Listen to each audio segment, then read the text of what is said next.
देवा, मोती पडला माझ्या हातनं. मी पांढरा मोती काढला होता. हा, असं कसं होईल? अहो खरंच पांढरा मोती काढला होता.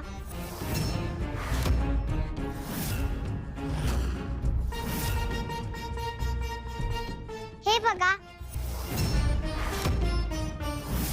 हाच तो पांढरा मोती.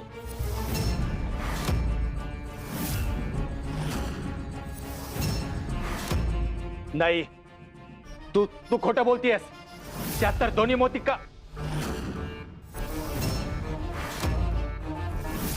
काय झालं, बोला की.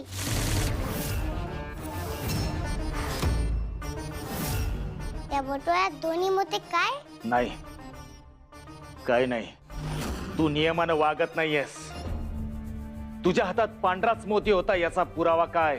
तू कपट करतेस. कसं सिद्ध करणारेस? बरोबर आहे की नाही माझं म्हणणं? ही खोटं बोलत नसेल कशावरून? खरं आहे तुमचं. मी खोटं बोलते ना? असं तुम्हाला वाटणं शक्य आहे. कोण खरं कोण खोटं हे शोधायचा एक उपाय आहे माझ्याकडे. मी काढलेला मोती काळा होता असं म्हणायचं आहे ना तुम्हाला? हो, बरोबर. म्हणजे ह्या बटव्यात असलेला दुसरा मोती पांढरा असायला पाहिजे.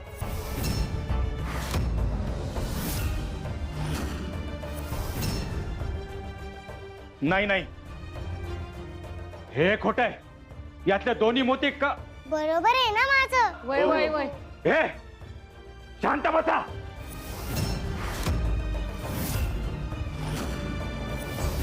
हिनं मला कचाट्यात पकडले.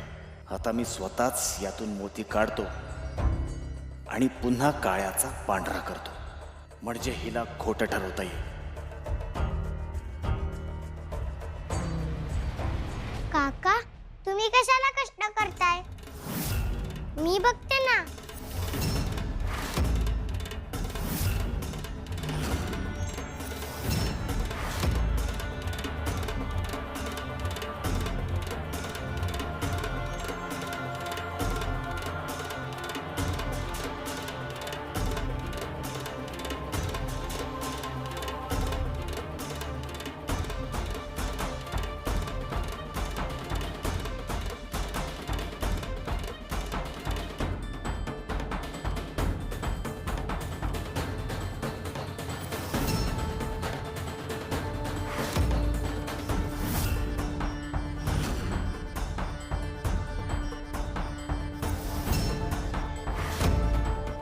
हे बघा, हा काळा मोती आहे.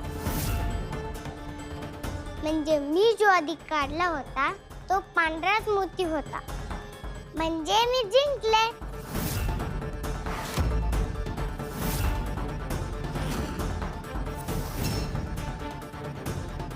आता तुम्ही कुणीच ह्याचे गुलाम नाही.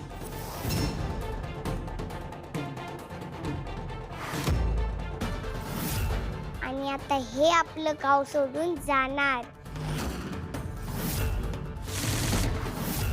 नाही,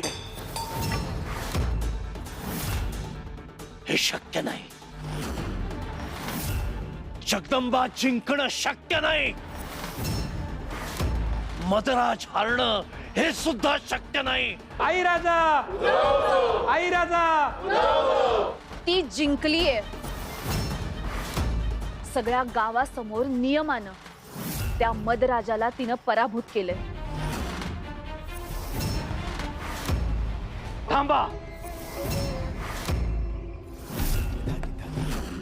एवढा चेकाळून जल्लोष करायची गरज नाहीये. ही जिंकली असली तरी परिस्थिती फारशी बदललेली नाहीये.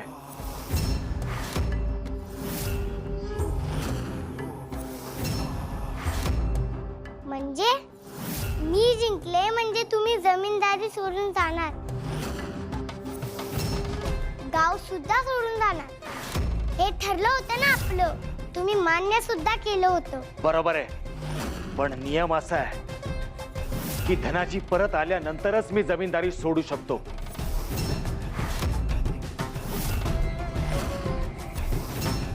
तोपर्यंत कोणीही कुठल्याही मार्गाने मला इथून बाहेर काढू शकणार नाहीये.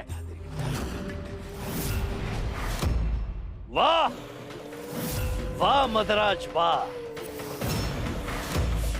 हेच हेच अपेक्षित होतं तुझ्याकडून. हरलेली बाजी पलटवलीस तू. पुन्हा जिंकण्याच्या आशा पल्लवित केल्यास. वा. धनाजी इकडे आलेला नाही आणि तो येणारही नाही. जगदंबे, तू जिंकली असलीस ना तरी कोणाचीही गुलामीतून सुटका होणार नाहीये आणि मी इथून जाणार नाहीये. मला नियमानं हरवायला निघालेलीस ना, पण आधीचे नियम पुन्हा विसरलीस.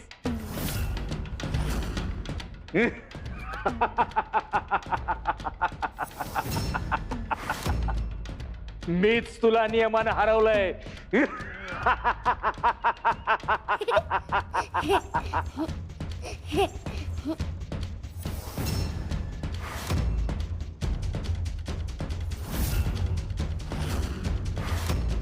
तू का हसतीयस?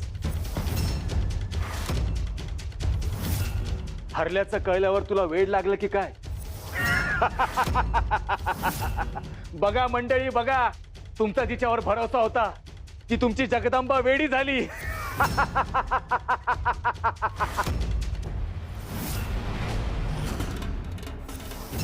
अहो काका, आता मी जे दाखवणार आहे ना ते बघून तुला वेळ लागेल मदराजा.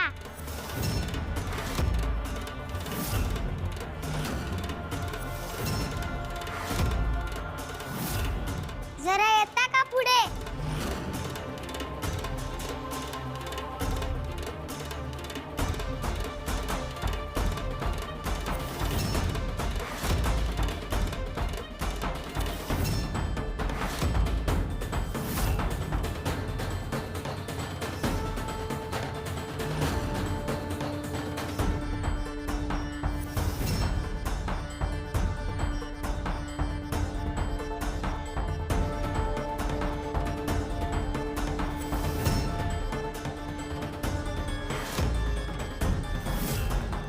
धनाजी, तू इथे कसा आलास?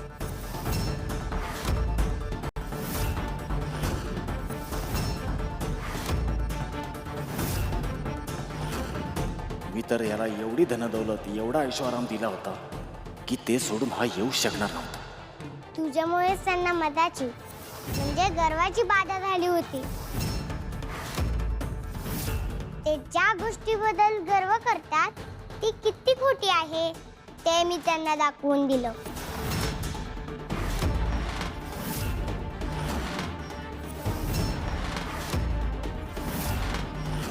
आणि ते ह्यांना पटलं. आणि म्हणून ते इथे परत आले.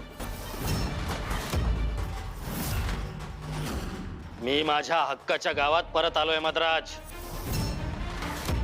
आपला करार आता संपला.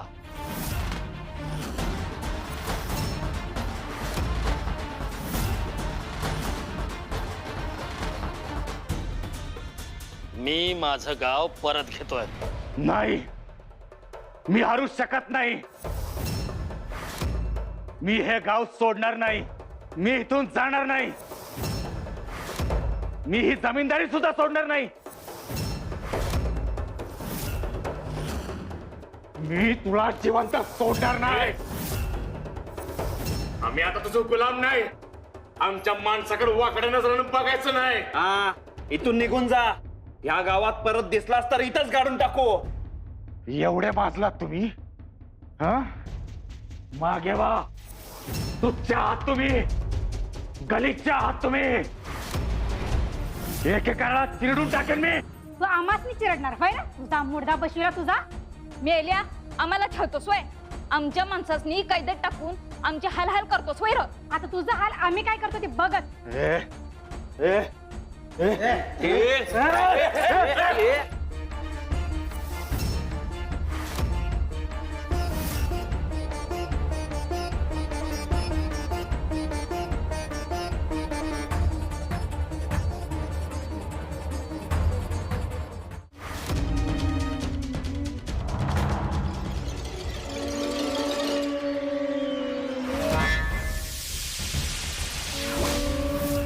अरे अरे कुठे गेला हा? अरे हवेतच गायब झालं की यो. वय की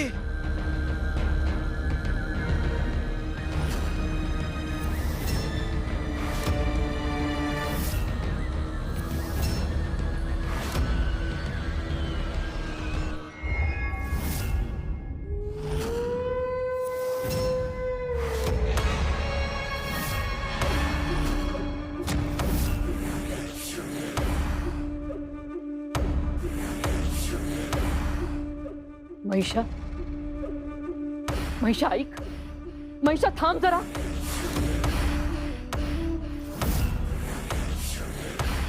त्या जगदंबेचा अवतार संपणार म्हणून सगळेच जण किती उत्सुक होते.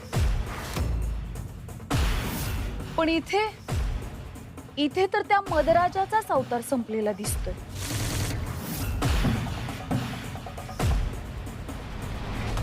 जगदंबा, माझं लेकरू जगदंबा,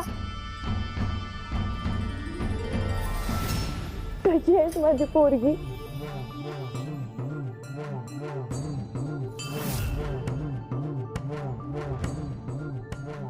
किती दिवसानं दिसलीस आणि ते बी अशी. लई धीराची आणि गुणाची आहे माझी लेक. जगदंबा, तुझी लई काळजी वाटत होती ग. तू त्या मद्राजाच्या तावडीत सापडली तर काय होईल याची चिंता होती. पण तू तर त्याला हरवून लई मोठी कामगिरी केली आहेस.